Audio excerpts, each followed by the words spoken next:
The neon glow of Paraxis City's underbelly painted Dax Voss's scarred face in harsh blues and reds as he nursed his third drink at the Stellar Drift Cantina.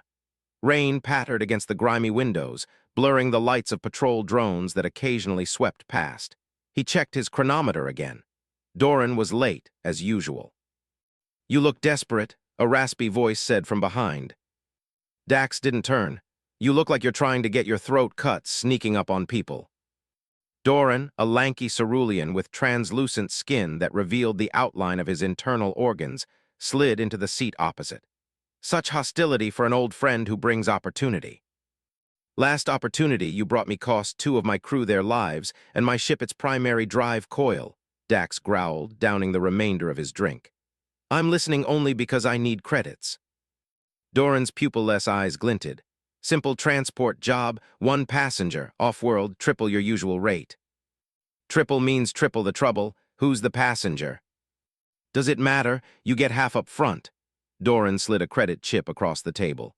"Rest upon delivery to coordinates I'll transmit once you're clear of Paraxis airspace." Dax pocketed the chip without checking it.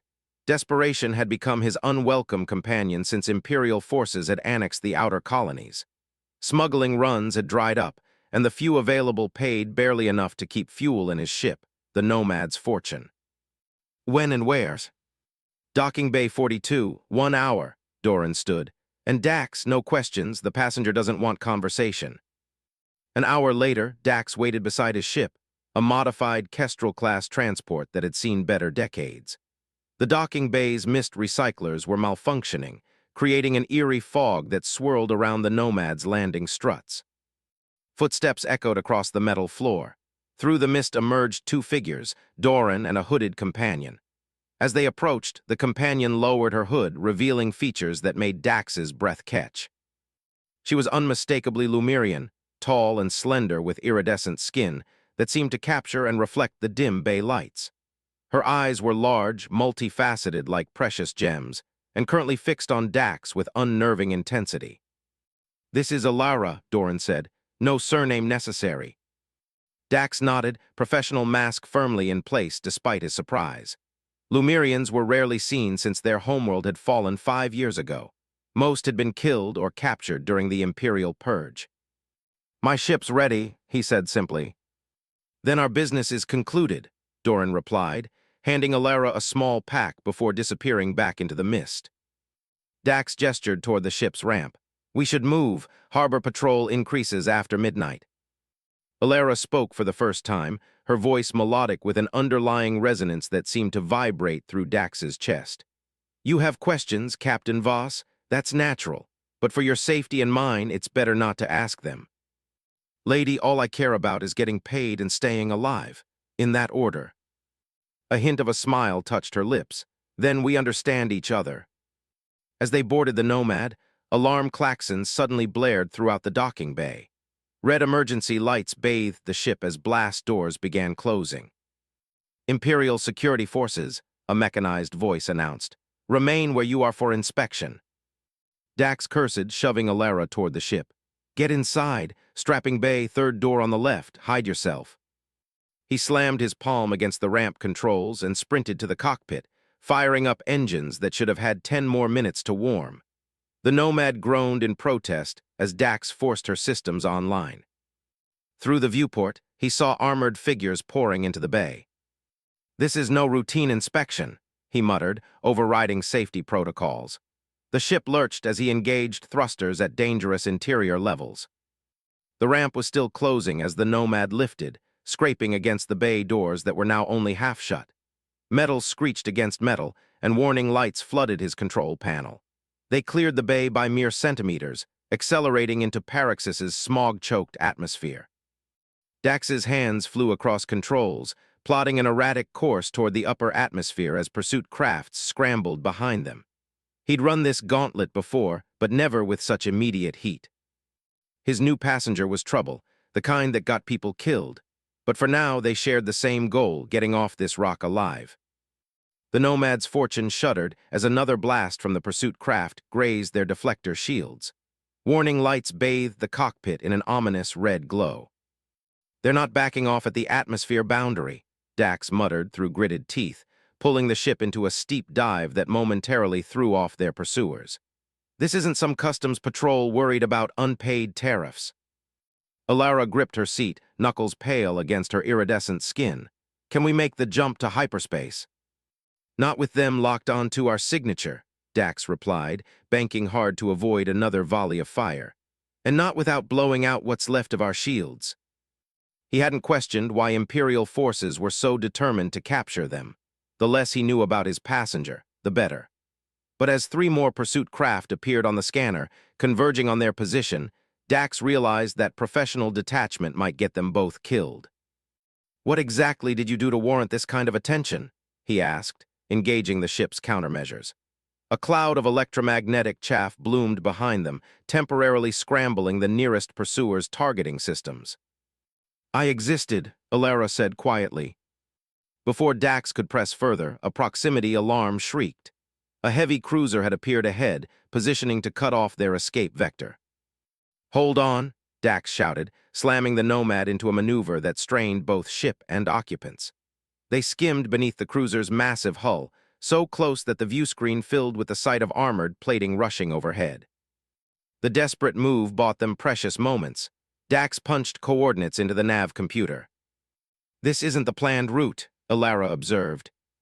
Plans changed when half the Imperial fleet decided to join our farewell party. Dax's fingers danced across the controls. We're jumping to the Carillion Nebula. It's not much, but the radiation will mask our signature long enough to make secondary calculations. The stars stretched into streaks as the hyperdrive engaged, and the pursuing ships vanished behind them. The cabin fell silent except for the hum of engines and the occasional ping of cooling metal. Dax released a breath he hadn't realized he was holding. We have about 20 minutes before we drop out of hyperspace. That should be enough time for you to explain why I've got Imperial forces trying to blast my ship into atoms. Alara's multifaceted eyes studied him. After a long moment, she reached into her pack and withdrew a small metallic disc. When she pressed its center, a holographic image appeared, a complex symbol of interlocking crystalline patterns. Dax's blood ran cold. That's the royal crest of the Lumerian dynasty. Yes, her voice was steady despite the weight of her words. I am Alara Solis, daughter of Emperor Talon Solis and Empress Vila, the last surviving heir to the Lumerian throne. The revelation hit Dax like a physical blow. 5 years ago, when the Empire had fallen, rumors spread that the entire royal family had been executed. The bounty for any surviving members of the Lumerian royal line was astronomical, enough to buy a small moon or a fleet of ships like the Nomad. There's not a mercenary, bounty hunter, or imperial loyalist in the galaxy who isn't looking for you, Dax said, mind already calculating the value of the woman sitting across from him. It would mean the end of scraping by, of dangerous runs for meager pay. I'm aware of the price on my head, Alara replied, her gaze unflinching. But consider that those who have attempted to collect it have all mysteriously perished. Is that a threat? Merely an observation. The ship dropped out of hyperspace with a shudder, the swirling colors of the Carillion Nebula enveloping them like a cosmic shroud. Where are your allies? Dax asked, running a scan for tracking devices. A princess in exile must have someone backing her. They're scattered, hiding. The resistance network has been compromised repeatedly. Alara's voice carried the weight of multiple betrayals. That's why Doran arranged independent transport. Dax was about to respond when proximity alarms blared again. Impossible as it seemed, a ship had followed them through hyperspace, a feat requiring technology far beyond standard Imperial capabilities. We've been tagged, Dax growled, spotting the tracker now registering on his scanner. Probably when we were still in the docking bay. A massive warship materialized through the nebula's gases, its weapons systems already locking onto the Nomad. Incoming transmission, the ship's computer announced. A holographic projection appeared between them. The face belonged to a human male with a precisely trimmed beard and the cold eyes of someone accustomed to absolute obedience. Princess Alara, he said, voice silky with false courtesy. I am Bounty Hunter Krell. Your journey ends here. Surrender your vessel and I guarantee safe passage for your companion. Dax's hand moved toward his blaster, a reflex born from years of dealing with liars. Ilara stood, regal despite the danger. Captain Voss is uninvolved. Let him depart, and I will consider your offer. Krell's smile never reached his eyes. I'm afraid my client insists on eliminating all witnesses. The transmission cut abruptly as the warship opened fire. Dax threw the Nomad into evasive maneuvers, but a direct hit rocked the ship, sending Ilara crashing against the bulkhead. Get to the emergency pods, Dax shouted over the blaring alarms. They'll just pick them off one by one, Ilara countered, pulling herself up. Blood trickled from a cut on her forehead, shimmering with an internal luminescence. I have a better idea. To Dax's astonishment, she placed her hands on the ship's console. Her skin began to glow with increasing intensity, patterns of light coursing along her arms like liquid circuitry. What are you doing? He demanded. Showing you why the Empire fears the Lumerian bloodline, she replied, her voice resonating with power. The royal family doesn't just wear the crown, we are linked to the ancient technology that built our civilization. Energy surged through the Nomad systems, displays that had been damaged flickered back to life. The engines hummed with renewed vigor. Hold this course, Ilara commanded, her entire body now pulsing with light. Dax had seen many strange things in his travels across the galaxy, but nothing like this. He gripped the controls, maintaining their heading directly toward the massive warship. You're going to get us killed, he protested. Trust me, Ilara whispered, her eyes now blazing like twin stars. A pulse of energy erupted from the Nomad, expanding outward in a wave that engulfed Krell's warship. For a moment, everything seemed frozen. Then the warship's lights flickered and died. Now, Ilara gasped, collapsing back into her seat as the glow faded from her skin. Their systems are temporarily disabled. We have to jump immediately. Dax didn't waste time questioning. He punched in coordinates for the nearest safe harbor, a backwater space station called Terminus, where questions cost extra and loyalty lasted as long as your credit line. As the stars blurred once more, Dax looked at his passenger with new understanding. The woman he had agreed to transport wasn't just a political refugee or a deposed royal. She was possibly the most valuable and dangerous person in the galaxy. And somehow, against every instinct of self-preservation, he was beginning to think that delivering her to the Resistance might be worth more than any bounty. Retry Claude can make mistakes. Please double-check responses. The abandoned mining colony of Helios 9 hung in space like a forgotten relic. Its once bustling habitation rings now dark and silent. Only a few scattered lights indicated that life still persisted in this desolate outpost orbiting a dying star. The Nomad's fortune approached cautiously, running with minimal power to avoid detection. Your friend actually lives in this ghost town? Ilara asked. Her bioluminescence dimmed to conserve her strength after the encounter with Krell's warship. Dax guided the ship toward a narrow docking port partially concealed by defunct solar arrays. Thex doesn't live anywhere. He exists where others don't want to look, makes him valuable in my line of work. And trustworthy, she fixed those jewel-like eyes on him. He owes me his life. In our world, that's better than trustworthy. Dax engaged the docking clamps, which connected with a metallic groan. Besides, even if he recognized you, Thex hates the Imperials more than he loves credits. The airlock cycled open to reveal a cavernous hangar littered with salvaged ship parts. Atmosphere was thin but breathable. Temperature sensors showed barely life-sustaining levels of heat. Charming, Ilara muttered, pulling her cloak tighter around her shoulders. Princess, Dax said with mock deference, welcome to reality for the rest of us. A shuffling sound echoed through the hangar before a hunched figure emerged from behind a stack of cargo containers. Thex was Venturian, reptilian, with scales that had once been vibrant green but had faded to a dull olive with age.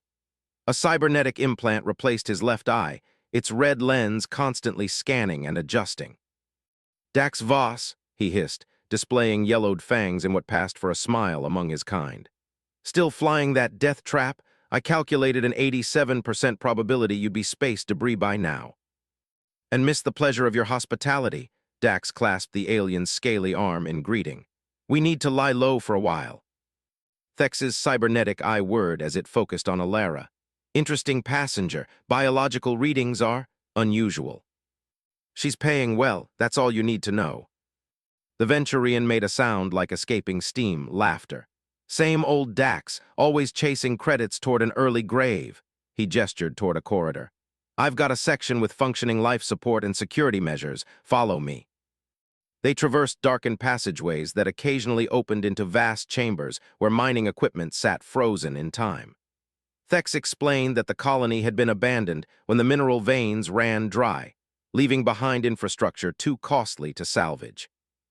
Imperial patrols? Dax asked casually. Monthly flyby. Last one was 3 days ago. We're clear for now. Thex stopped before a reinforced door and placed his scaled hand against a scanner.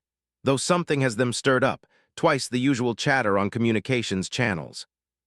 The door slid open to reveal surprisingly comfortable quarters, a common area with mismatched furniture, a small kitchen unit, and several doors leading to private rooms.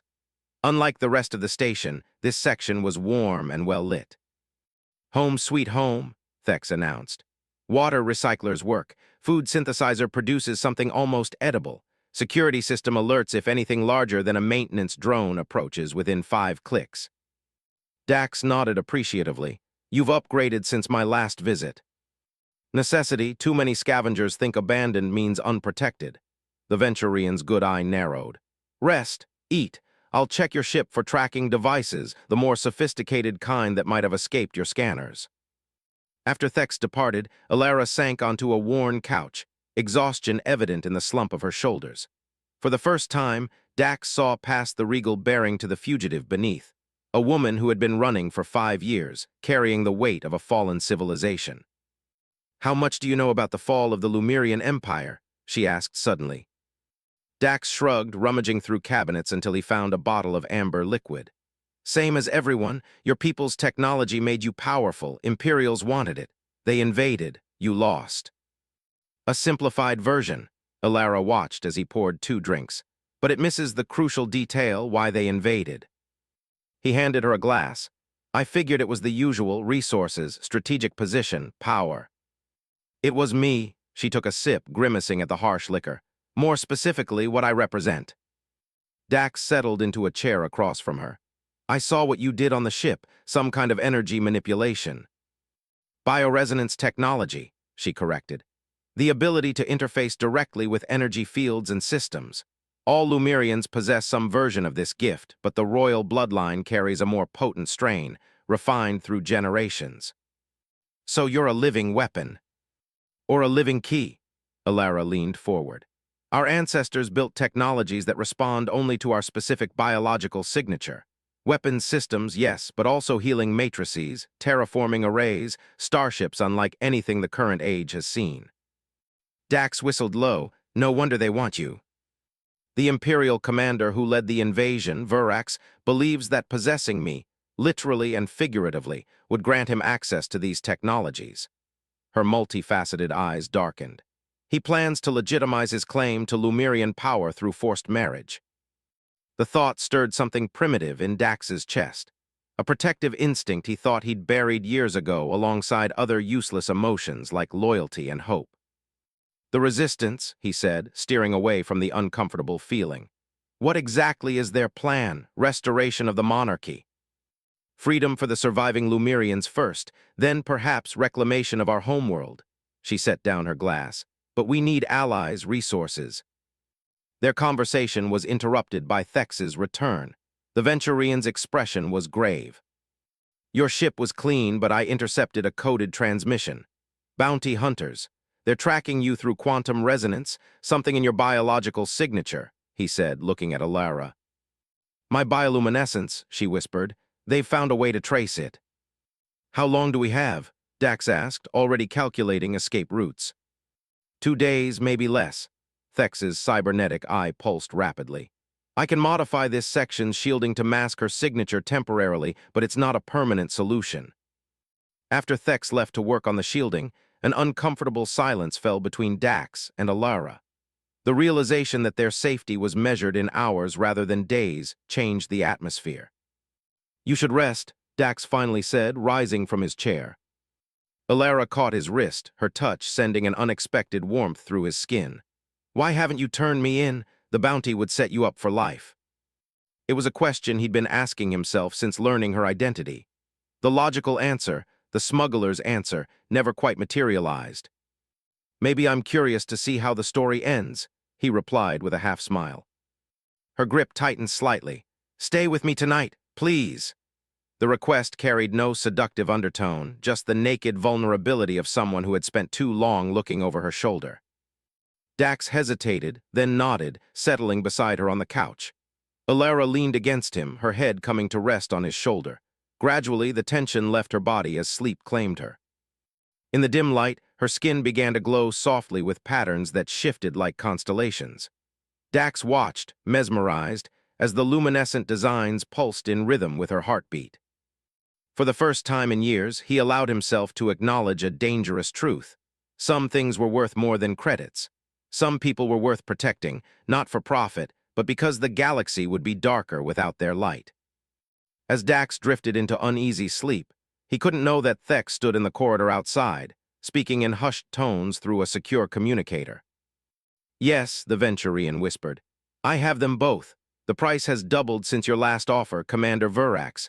I suggest you meet it, or perhaps the Resistance will pay more." Dax awoke to the cold press of a blaster against his temple. "Don't move," Thex hissed, his cybernetic eye glowing ominously in the dimly lit room.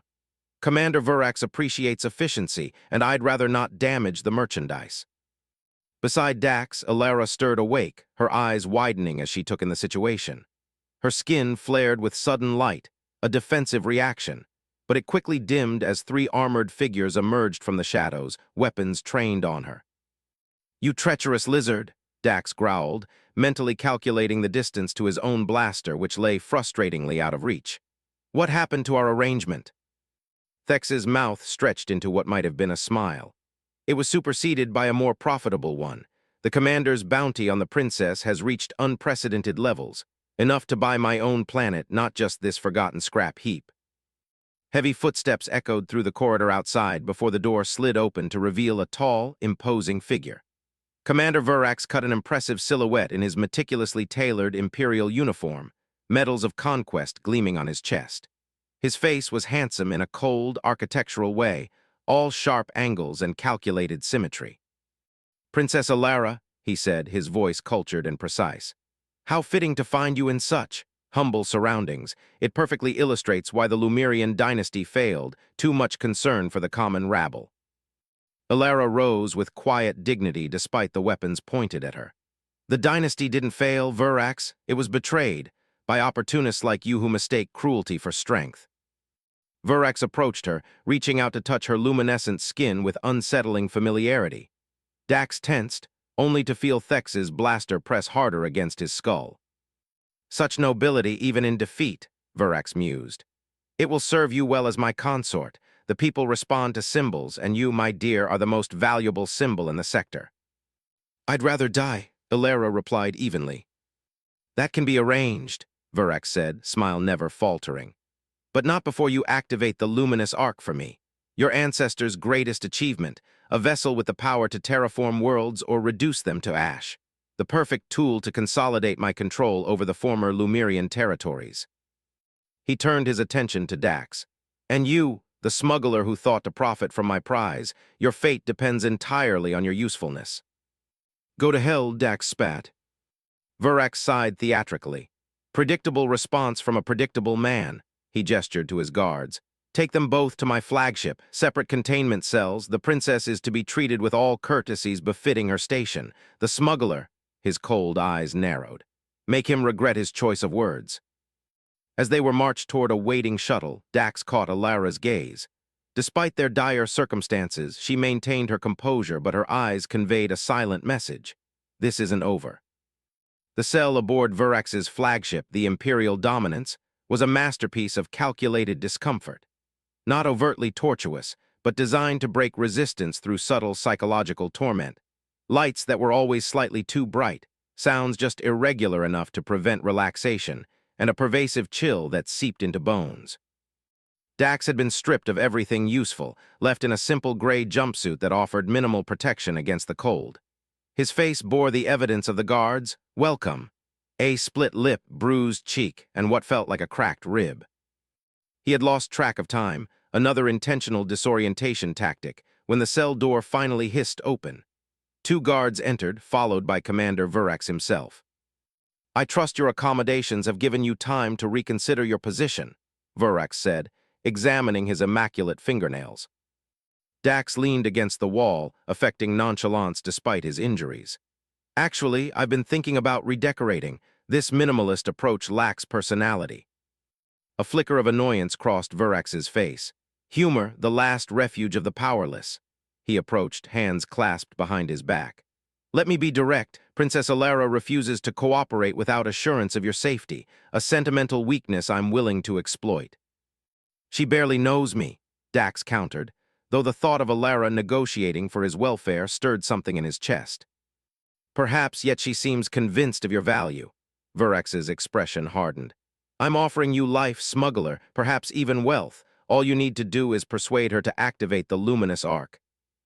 And if I refuse, then I'll be forced to demonstrate just how expendable you truly are." Verax nodded to one of the guards, who produced a neural baton, a device infamous for causing excruciating pain without leaving external marks. Dax eyed the weapon, memories of its effects from a previous incarceration making his stomach clench. "Where is she now?"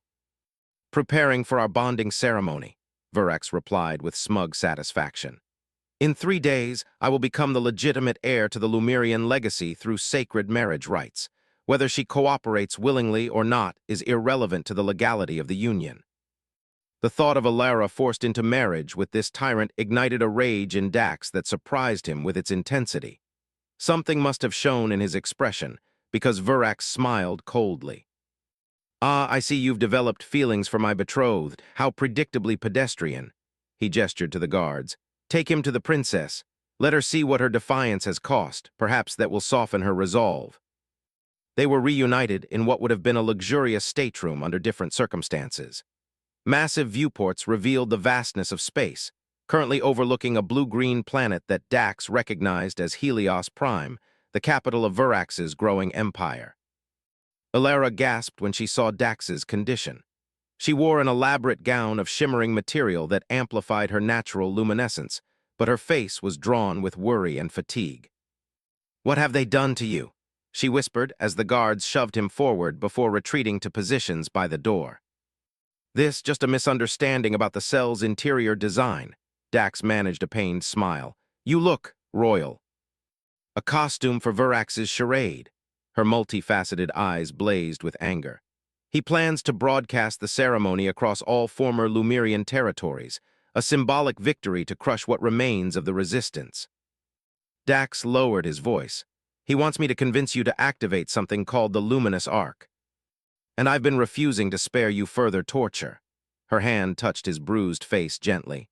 "The arc is the most powerful warship ever created by my people, if Verax controls it. Millions die, I get the picture."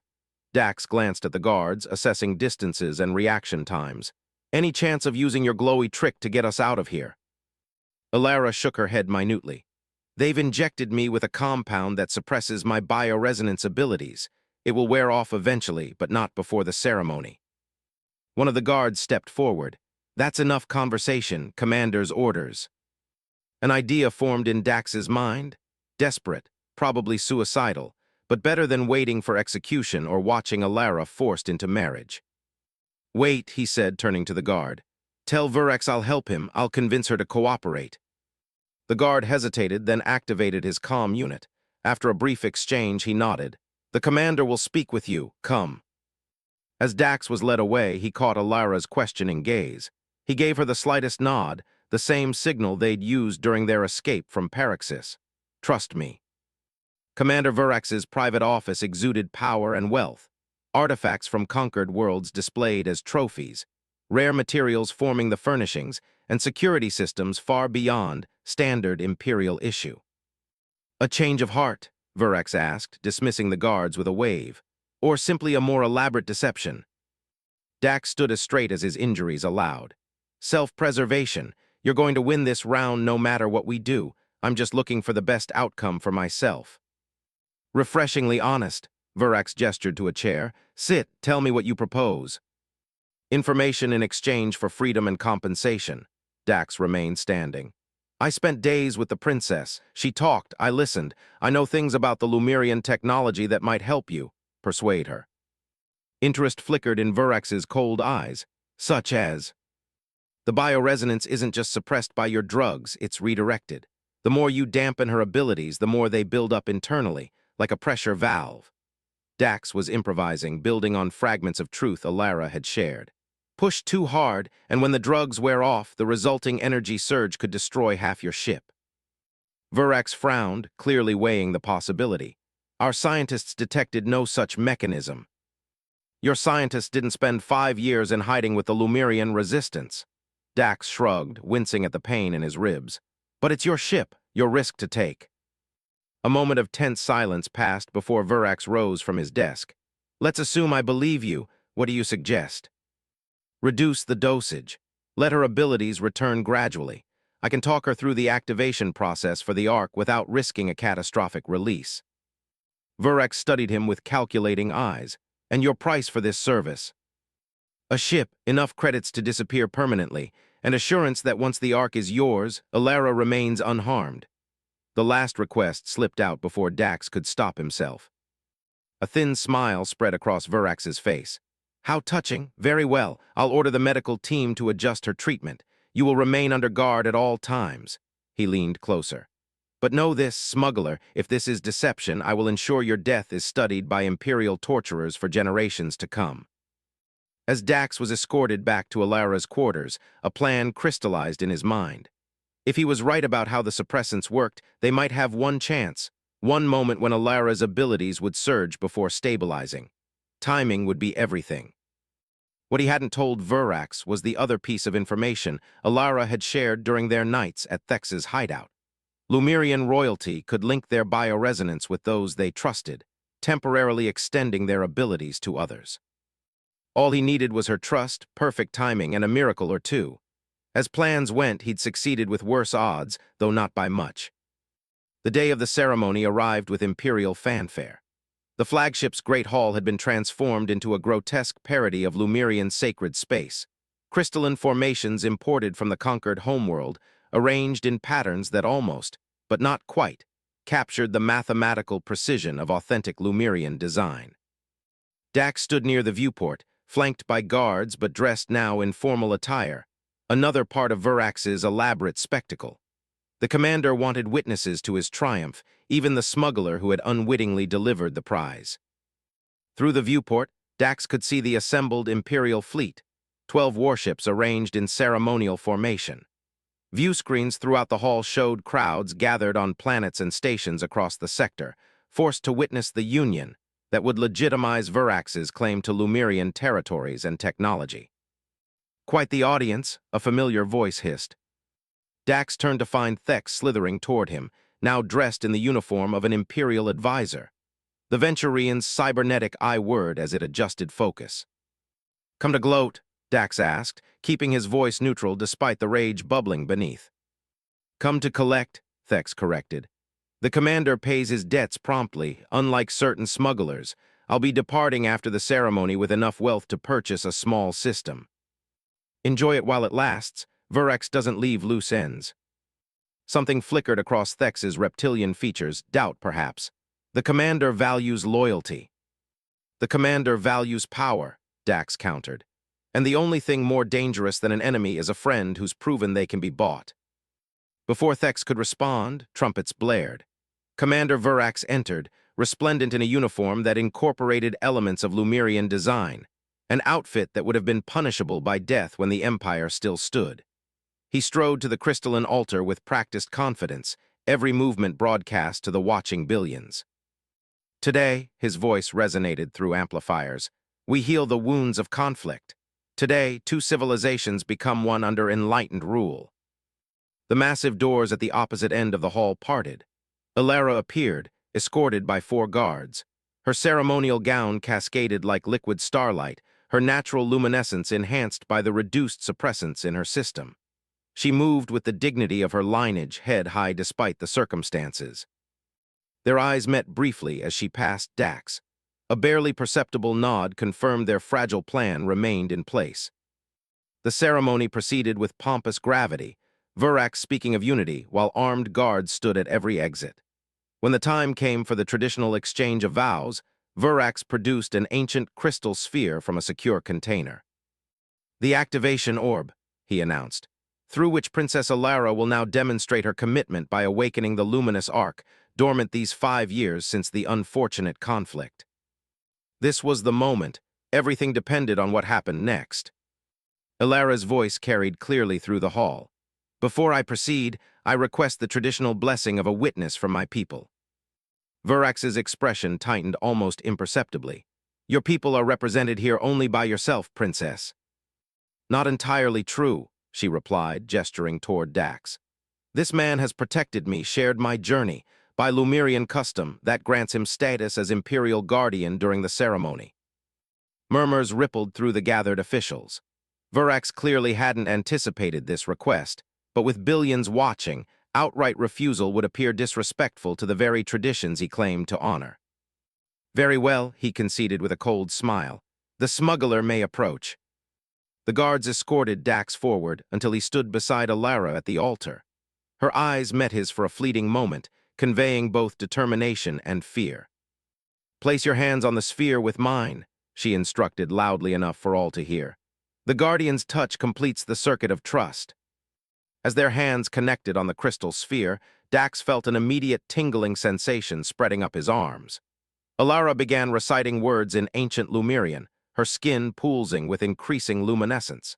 The sphere between their joined hands began to glow. Verax watched with hungry anticipation, clearly believing his moment of triumph had arrived. What happened next occurred so rapidly that even security recordings later analyzed by Imperial intelligence couldn't fully capture the sequence of events. Alara's final word of the activation sequence triggered not only the distant arc, but a massive surge of bioresonance energy. As she had explained to Dax during their planning, the suppressants hadn't eliminated her abilities, merely contained them, building pressure like a dam holding back a flood. The energy burst outward through their connected hands, coursing through Dax's body as the temporary link between them formed. For a breathtaking moment, he experienced the world as she did, energy patterns visible as flowing currents, technology responsive to thought, the very fabric of reality malleable to one who understood its frequencies. Chaos erupted as the flagship systems responded to Alara's unleashed power. Lights flickered wildly. Security barriers deactivated. Communication arrays broadcast contradictory emergency signals to the assembled fleet, causing confusion and collisions as ships maneuvered erratically. "Seize them," Verax bellowed, drawing his sidearm. But it was already too late. The guards' weapons disassembled in their hands, components clattering to the floor as Alara's bioresonance disrupted their molecular cohesion. Dax, still connected to her power, instinctively reached for a guard's fallen blaster. The weapon reconfigured itself in his grip, responding to the borrowed Lumerian energy flowing through him. "The hangar," Alara gasped, the strain of channeling such power evident in her voice. "We have minutes before my control falters." Together they ran, Alara maintaining a field of disruptive energy that rendered mechanical systems useless in their wake. Behind them, Verax shouted orders into communication devices that no longer functioned.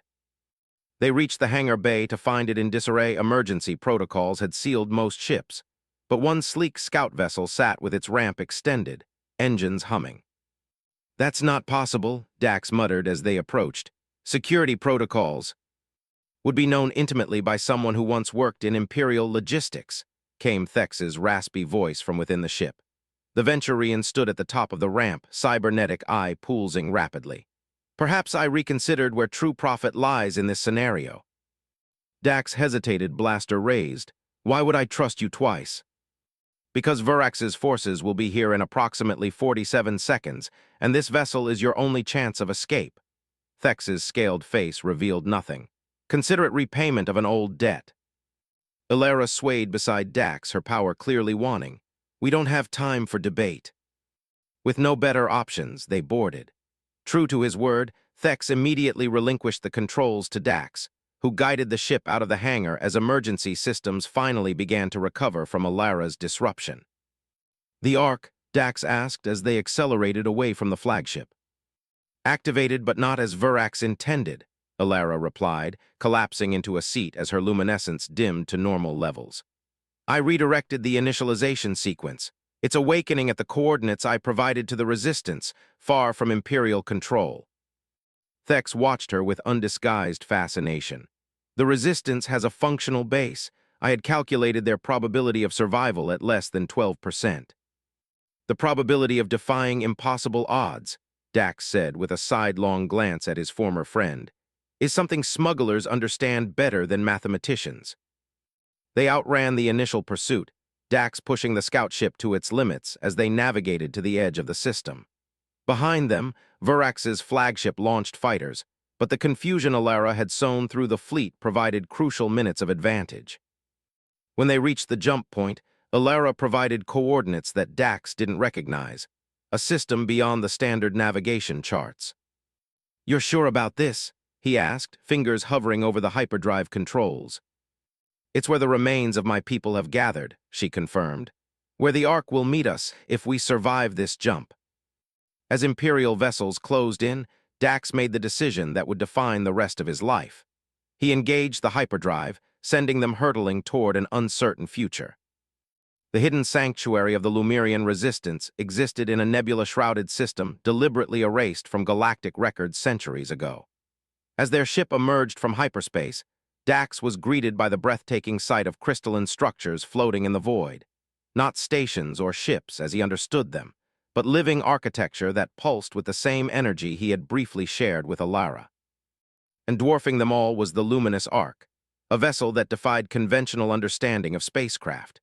It appeared both solid and ethereal, its form shifting slightly as if breathing, surfaces radiating light in patterns too complex for non-Lumerian minds to fully comprehend. They were escorted to a central chamber where the remaining Lumerian elders, barely 24, awaited. Their reunion with Alara was a moment of profound emotion, the collective bioluminescence of the gathered Lumerians creating a symphony of light that needed no translation to convey its joy and relief. Dax and Thex stood awkwardly to one side, outsiders in this intimate moment of cultural preservation. "What happens now?" Thex murmured, his cybernetic eyes struggling to process the unfamiliar energy patterns around them. "That," Dax replied, "is the question I've been avoiding." Hours later, after explanations and plans had been exchanged, Alara found Dax alone at a viewport, staring at the impossible beauty of the luminous Ark. "The Elders are preparing for our counteroffensive," she said softly. "With the Ark awakened, we can reclaim our homeworld, perhaps even restore portions of our civilization." Dax nodded without turning. "Good, the galaxy could use more of this." He gestured vaguely at the living architecture surrounding them. Alara moved closer, her hand finding his. "You didn't ask about your payment." Figured surviving was payment enough. "The Resistance has resources, ships better than your Nomad, credits enough to start a new life anywhere you choose." Her multifaceted eyes studied his face. "That was our agreement, wasn't it? Transport in exchange for payment." The question hung between them, loaded with unspoken meaning. Dax finally turned to face her fully. "I've spent my life running jobs for credits, never staying in one place, never committing to any cause." He glanced at the gathered Lumerians preparing for their future. "It's a lonely way to live." And now, her bioluminescence pulsed slightly faster, betraying emotion her composed face didn't show. "Now I'm thinking maybe some things are worth fighting for." His hand tightened around hers. "If you could use a pilot who knows Imperial patrol patterns and has contacts throughout the sector, I might be persuaded to delay my retirement." A smile illuminated Alara's face, her natural glow brightening in response. "The last smuggler to work for the Lumerian throne became Admiral of our fleet, you know." "Admiral Voss," he tested the title with a wry smile, "has a certain ring to it." Their moment was interrupted by Thex, who approached with uncharacteristic hesitation. "The Elders have requested my navigational expertise regarding Imperial fleet movements. Apparently, my knowledge is valuable." "Deciding whose side you're on, Thex?" Dax asked, not unkindly. The Venturian's scales shifted color slightly, their equivalent of a shrug. "I calculate odds, survival probabilities, with the Ark activated and Princess Alara returned." He gestured to the preparations around them. The Resistance now has a 58% chance of success against Verax, acceptable odds for investment. Dax laughed, the sound echoing strangely in the crystalline chamber.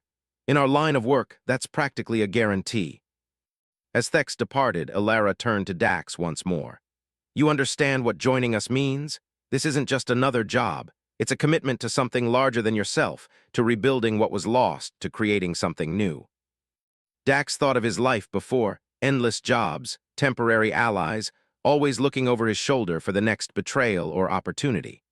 Then he looked at the woman before him, at the impossible vessel that represented hope for a displaced people, at the chance to be part of something meaningful. I've made worse decisions, he said with a smile that reached his eyes for perhaps the first time since she'd known him. Above them, the luminous arc pulsed with energy as it prepared for the journey ahead. The last princess of a fallen empire and the smuggler who'd found something worth more than credits stood together, hands entwined, as the future unfolded before them. Uncertain, dangerous, but finally facing it not alone, but together. Retry Claude can make mistakes. Please double-check responses.